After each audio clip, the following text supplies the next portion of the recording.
Now, this has been talked about for years, a boxing league, and I wasn't when I was thinking about turning professional. I wasn't really too big on the thought of a boxing league because I thought there would be favorites, and there'd be a way for them to keep some people out.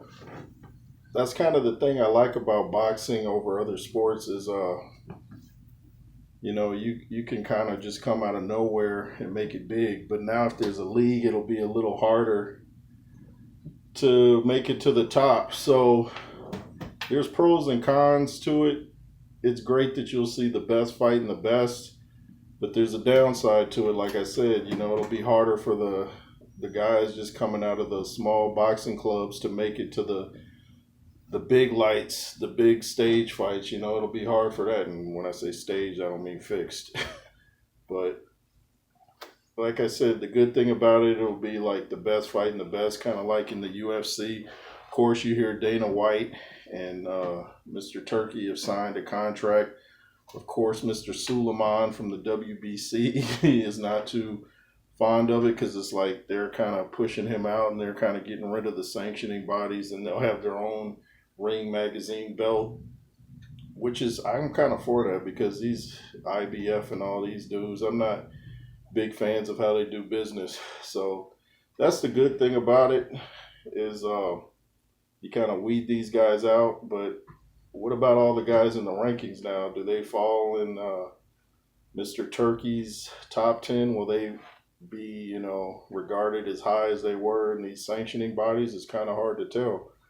And someone was saying in one of the comments I was reading on YouTube that they were saying, is Dana White going to pay these guys like he's paying the UFC fighters? But since Turkey's involved, I'm pretty sure they'll get a hefty payday. I'm pretty sure there'll be no $10,000 checks per fight.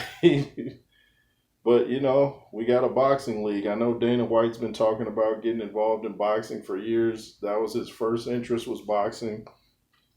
And I just, I think, I don't want to say that UFC is fading because they're not really fading, but nobody really stands out over there anymore in the UFC. Ronda Rousey's gone.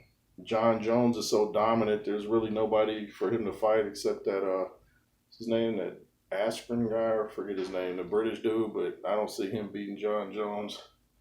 So there's really nothing going on in the UFC. And when people watch UFC too, they prefer to stand up over the grappling and all that. So I guess Dana White's like, cut out all that. Let's move over into boxing because boxing is pretty lit right now.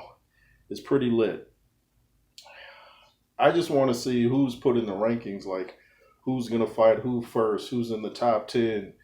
And if there's just one belt now, no WBC, IBF, WBA, or WBO, no more alphabet groups, that'll be kind of interesting. So we'll see how this new boxing league goes. We'll see if the fights are pay-per-view or if they're a flat rate on the zone or wherever. So that's interesting. And where do the OGs like Joshua, Fury, if he decides to come back, Deontay Wilder, where will they rate in this new league? And who has the say so? Is it Turkey or Dana White, or is it 50-50? Anyway, I want to hear what you guys have to say about it. If you wish to donate to the platform, the Cash App is $JRoos33. If you want to follow me on IG, it's the J Roos Theory over there too. LSR forever. Follow Yeshua and be fearless. Yay.